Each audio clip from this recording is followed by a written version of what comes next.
This is Craig Brown, and welcome to Passages. Passages is a space to explore Bible passages used for preaching, reflection, and prayer. My hope is that Passages will shine a unique light on text used for preaching at the First Free Methodist Church of Seattle or for anyone looking to dive deeper into the Bible. Today's passage is Matthew chapter 10, verses 1 to 15. It's the basis for the sermon at First Free Methodist Church on Sunday, September 21, 2025. It's part of our series called Built on Grace, Being Known and Loved. So let's begin in Matthew chapter 10, verse 1. Hear the passage of Scripture read from the New American Standard Bible in its 2020 revision. Jesus summoned his 12 disciples and gave them authority over unclean spirits to cast them out and to heal every disease and every sickness. Now the names of the 12 apostles are these: the first, Simon, who is called Peter, and his brother Andrew, and James, the son of Zebedee, and his brother John, Philip and Bartholomew, Thomas and Matthew the tax collector, James the son of Alphaeus and Thaddeus, Simon the zealot, and Judas Iscariot, the one who also betrayed him. Now these 12 Jesus sent out after instructing them, saying, "Do not go on the road to the Gentiles, and do not enter a city of Samaritans, but rather go to the lost sheep of the house of Israel. And as you go, preach, saying, the kingdom of heaven has come near. Heal the sick, raise the dead, cleanse those with leprosy, cast out demons. Freely you received, freely give. Do not acquire gold or silver or copper for your money belts, or a bag for your journey, or even 2 tunics or sandals or a staff. For the worker is deserving of his support. And whatever city or village you enter, inquire who is worthy in it, and stay at his house until you leave that city. As you enter the house, give it your greeting. If the house is worthy, see that your blessing of peace comes upon it. But if it is not worthy, take back your blessing of peace. And whoever does not receive you nor listen to your words, as you leave that house or city, shake the dust off your feet. Truly I say to you, it will be more tolerable in the land of Sodom and Gomorrah on that day of judgment than for that city." We're going to pause to look at this text in 3 different sections. The first one we're going to look at is verses 1 through 4 about the apostles assembling, and then verses 5 to 10 to talk about the task Jesus has given them, and then finally the mission field itself in verses 11 to 15. So if we look at verses 1 through 4, which are really just kind of a pretext to prepare us for Jesus sending the 12 on their missionary journey, we learn a little bit about the disciples here. It says in verse 1 that Jesus gathered them together, and he granted them the authority to do 2 things. The first is to cast out unclean spirits, and the second was to heal every disease and sickness. So there's this impartation of Jesus' authority and power to the 12 disciples. Now, in each of these cases of what Jesus is describing, casting out unclean spirits, healing every disease and sickness, if you read Matthew's gospel before chapter 10, you'll see that Jesus has already done each of these in Matthew's gospel. So everything that they're commissioned to do here is, at least in Matthew's timeline, something they've already seen. Now, this is the first place in Matthew's gospel where the 12 disciples are listed. And they carry a very specific title as Matthew introduces them, and it's a word that Matthew is well known for, using often when referring to the followers of Jesus. He calls them disciples. The Greek word for that is a mathetes, and that word means to be like a follower or a committed adherent. It wasn't uncommon for rabbis to have disciples in Jesus' day, and their job was to follow not only the teaching of their master or their leader, rabbi, it was also to understand their teachings and doctrines and to do likewise. Now, we're going to see another word in the very next verse, in verse 2, that is a different title for these disciples. It's not so much their title, it's the word Jesus uses when he references sending them. And it's the word where he says that he is sending them forth. It's in verse 2. Now the 12 apostles are these, and he listed them off. But if you look down in verse 5, the 12 Jesus sent out after instructing them. See that sent out there that we'll get to in verse 5 in a moment. That's a different word. That word there is apostolos. And that word means to be sent by someone. But what's important about that word for sent is that it's always used as a person being sent who derive their authority from the sender. So being sent doesn't give you any authority except as you represent the one sending you. So in this case, Jesus is sending the 12 disciples in pairs to represent his authority. Now, this is the only time that Matthew ever uses this word for apostle in his entire gospel. The rest of the time, they're called disciples, mathetes. But it's used commonly in the Acts of the Apostles, and especially the Apostle Paul uses it quite a bit to refer to how he has been sent by Jesus with a mission, and that as he goes, he's received as if Jesus himself is arriving in a place. And that's going to be an important part of the story we'll get to in just a little bit. Now, simply take note here that Jesus, when he gives them this authority, it's the authority over unclean spirits to cast them out and to heal every disease and sickness, that these two tasks are separated. Demonic forces, or the unclean, from illness. That there's a sense in Matthew where these two things don't really relate together, that they are separate things. And that's important to take notice of. Now, Matthew lists the disciples by name for the first time. And he doesn't afford a whole lot of space to how the disciples are called. We'll read the story, of course, in Matthew's gospel of how Simon or Peter, Andrew, James, and John are called. And we'll also read the story about how Matthew is called, but we won't really read the story about how the other disciples are called in Matthew's gospel. They're just all of a sudden there when you get to Matthew chapter 10. Now let's walk through the names of the disciples real quick. Now the word Simon literally means hearing. And then Jesus says he's going to change his name to Cephas or Peter. And that's the word for rock. Andrew, that word in Greek means manliness. James, the son of Zebedee in this case, his name is the Hebrew name Jacob. And the word Yaakov, Jacob, literally means heel grabber, referring to the story of Jacob and Esau. Then there is his brother John, also a son of Zebedee. The word John means the Lord is gracious. Then comes Philip, not to be confused with the deacon Philip we read about in the book of Acts. This is Philip the disciple. And his name literally means horse lover. So this is probably a family of horsemen, equestrians of some kind. And then there's Bartholomew.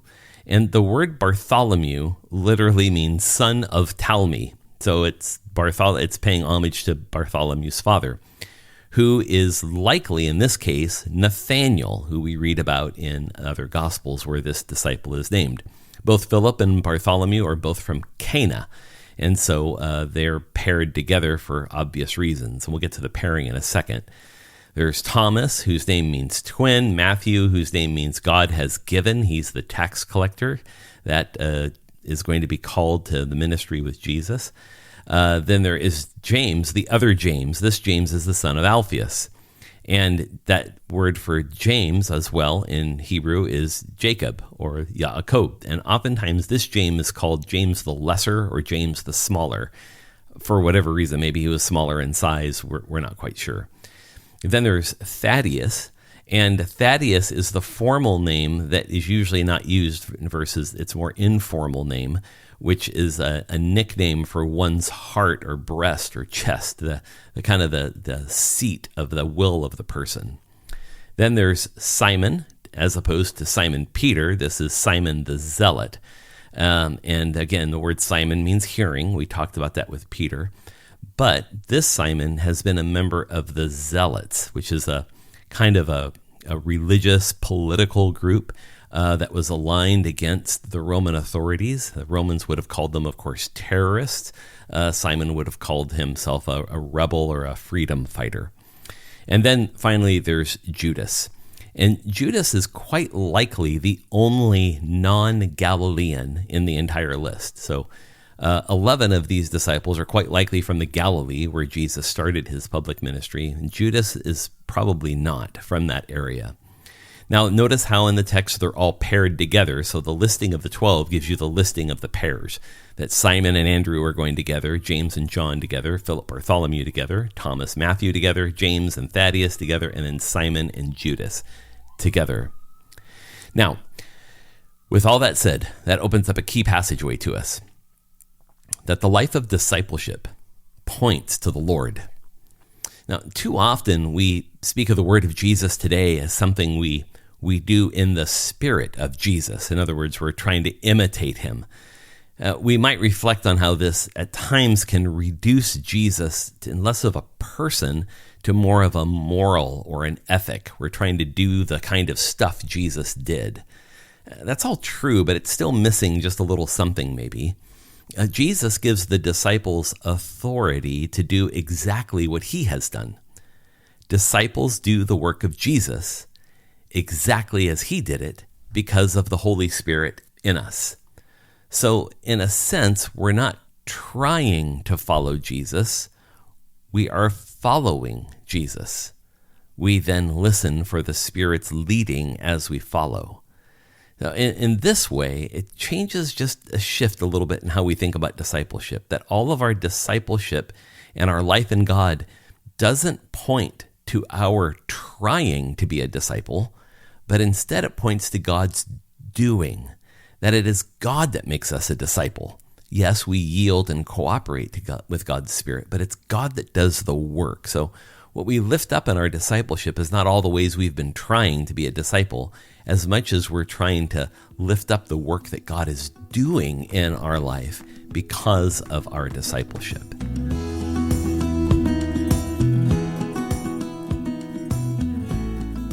We turn now to verses 5 to 10, where Jesus outlines the task he's giving the disciples. He gives them their instructions, and he sends them out to do this important work. Remember, there's that word apostolos. He's sending them with a commission on his behalf. Now, it begins strangely enough with some restrictions. He tells them, don't go on a road to the Gentiles, and that means any non-Jewish person. The word for Gentiles is ethnos in Greek. It just means anybody that's not us. So don't go to the Gentiles. And the second thing he restricts is he tells them to not go to a city of Samaria. So don't go to the Gentiles, don't go to the Samaritans, which is unusual because Matthew is written to Christians scattered abroad in the Roman world. Many of the readers of Matthew were Gentile Christians, so these restrictions seem almost counterintuitive. So the restriction, as it is, may not have a lot of implications for our theology of mission, missiology, but it does have implications for the disciples. All of them are Galileans, but perhaps one of them. So what they're asked to do is not to go to a foreign land or a foreign people or a strange people or even people that they've considered their enemies. They're asked to go to people who are familiar, places and people that they would already have some knowledge of. Now, Jesus will give an entirely different set of instructions for them at a later time in Matthew chapter 28. But for now, he tells them to go to places that they are familiar with and with people that they know. He tells them exactly who they're to go to, the lost sheep of the house of Israel. Now, their mission is then going to be distinctly Jewish, just like Paul talks about in Romans chapter 1. Well, why Jewish? Why is that the case? Why is it important to go to the Jewish community first? Well, especially in Matthew's gospel, as that gospel has been written, it's really helpful for us to dwell on this for a moment. You know, by the end of the first century, even, there was a movement of blaming the Jewish people for the death of Jesus. In many ways, this is the kind of the quiet beginnings of anti-Semitism that we've seen run throughout the Western world from the first century onward, and especially in the life of the church. It's framed by the blaming of Jesus' death on the Jews. And what the writings of the New Testament are trying to do is that they're trying to direct us instead toward charity to our Jewish friends, not contempt or blame, but charity. And so the exhortation of Scripture, even here in Matthew 10, is an evangelistic effort to the Jewish people. Paul followed the same patterns he talks about in Romans 1, that whenever he would go to a city or town, he would begin his ministry by preaching to the Jewish community, and then he would then preach to the Gentiles. The whole idea here is that the gospel becomes universal in its scope. It's not just a Jewish faith and tradition, although we hail from that tradition. And so the message to preach that they're told to go preach, especially within Jewish communities, is that the kingdom of heaven has come near. So these are messianic implications. So the idea here is that they go to communities where there are going to be people who have some familiarity with Jesus. They know who he is. They probably even know who his disciples are. So it's not like they're going into a town or a city with complete strangers. They're going in some kind of context about the kingdom of heaven having come near. People would know that these are the followers of Jesus, and those who align to that would welcome them, and those that aren't, don't. And the words they're to speak are the preaching of the gospel. But the deeds they're supposed to do are outlined in 4 separate imperatives. First is to heal the sick. The second is to raise the dead. The third is to cleanse those with leprosy. And the fourth is to cast out demons. Now, this particular work that they are given to do is all work we've read about Jesus doing in the previous chapters. And Jesus then reminds them as they do this work that they received his work freely, and so they must give it in the same way. And this isn't so much about financial support, but Jesus is going to make that clear how all that's going to work in a moment. But it's really about the sense of generosity. In the same way Jesus has been generous in giving this revelation to them, they're now to be generous in giving it to others. And then there are these instructions. Don't bring any money. So he doesn't want them spending any time or money on food, lodging, and sustenance. He tells them don't bring a bag because you're just going to have excess stuff with you, because he wants them to be dependent on where they're going. He says don't bring 2 tunics, because if you took 2 tunics, that meant you planned to sleep outside. Don't. He tells them not to bring sandals. And so the point here isn't to walk. The point here is to stay. He tells them not to bring a staff. It's the same thing. You're not going on some long journey. You're supposed to get somewhere and stay there. Then he balances this kind of impoverishment, this lack of money, bag, tunic, sandal, staff, with a saying where he says the worker is worthy of food. So he's telling them to rely on the fact that the work that they do will merit generosity from others. So as they generously give, people are going to be generous to them. And we begin to see that Jesus says that they'll be given what they need by others. So their work is worthy of care and worthy of support by others. That takes us to a key passageway here, that mission begins with those near to us. Mission begins with those near to us. You know, the disciples are not sent on some kind of global mission here. They're sent to the villages around them. This would not be a long journey for them. Now, if they can't do the work, the idea here is that if they can't do the work in their own culture, with their own people in their own context, why would they think they could do it anywhere else? We have to hear the same thing today. And what that means is we always have to carry a balance between global and local mission. Churches have to look to their very neighbors, their geographic neighbors, the people that literally live near them, across the street and nearby. And our mission as a church, or any church, has to actually begin with those who are the nearest to us.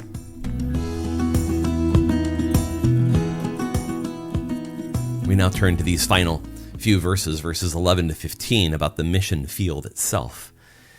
Now that the disciples are prepared for their mission, Jesus is going to tell them how to go about it.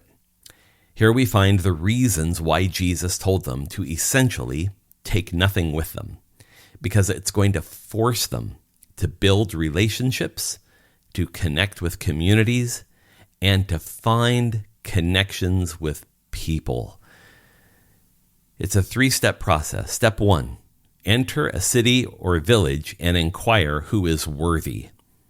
Now, the world functioned in a very different way in Jesus' time than it does in our own. So hospitality within Semitic cultures is very different from our own. Of course, the word of Jesus had traveled around the region, and so in every town and village, there would be likely those who would want to hear more about Jesus, and so there would be those who would welcome them. And Jesus' instruction then in step 1 is you enter a city, inquire who's worthy. So when you find it, you stay there until you leave. You don't leave, you stay there. This is why they don't need 2 tunics, the staff, or sandals. They need to stay there. So if they find the right place, peace will come upon it. Now, step 2, he says, as you enter, give your greeting. And the greeting that they would give would be, may the peace of God be with you. Now, if you found the right place that you need to be in, then peace would come upon it. This is about being with people who share values and the mission. There is peace. But Jesus also then says, but if the house is not worthy, meaning that the greeting you give, may peace be with you, is not reciprocated. In other words, they don't offer it back. Then Jesus says, then you need to take back your blessing of peace with you. And that really takes us to step 3. If needed, if people don't receive you in that town, Jesus says, leave and wipe the dust off your feet. It was a common practice for Jews to dust off their feet after journeying in Gentile areas. So Jesus is kind of making a coy play here, saying that rather than think about the definition between Jews and Samaritans and Gentiles, the differentiation or the point of difference is those who welcome his apostles and those who don't. There's a discernment step that happens, whether or not people are going to accept the greeting and offer of peace that the disciples give. They're not to make assumptions about anyone or anything. They're to find a town. The disciples are to go there, extend a greeting, and offer the peace of God. They're to respond to exactly what happens. They're not supposed to try to figure people's hearts out in their minds. They simply go, extend peace. If it's returned, they're to stay there. Jesus says that the choice of rejection in this case is worse than what happened to Sodom and Gomorrah. Wow, that's pretty tough. But what you would want to maybe pay more attention to here is that Jesus says that toughness is corporate, not individual. It's the whole city. And that takes us to our key passageway. Peacemakers seek out peacemakers. The mission field Jesus is sending people to is about finding people who reciprocate peace, a person of peace, if you will. These would be sympathetic supporters. They want to share in the mission. They're seeking a life of joy. So the work that the apostles are doing here is not about persuasion. It's not about changing people. That's actually God's department. So we need to think about how we're peacemakers who are seeking out peacemakers in the neighborhoods we live in, the buildings we live in. We should be seeking out the people of peace who want to share the peace that we bring. And when that happens, the kingdom of God gets a foothold, and then multiplication can occur. Just a quick program note here. Passages has moved to a new podcast host on the FFMC podcast. So I want to encourage you to subscribe to the FFMC podcast using your favorite podcasting app. This separate podcast for Passages will close down at the end of September. So please find Passages on the FFMC podcast. Also encourage you to visit our church's website at ffmc.org to learn more about Free Methodism and how you can connect with our community. For now, I bid you all grace. Thanks for listening, and we'll see you next time.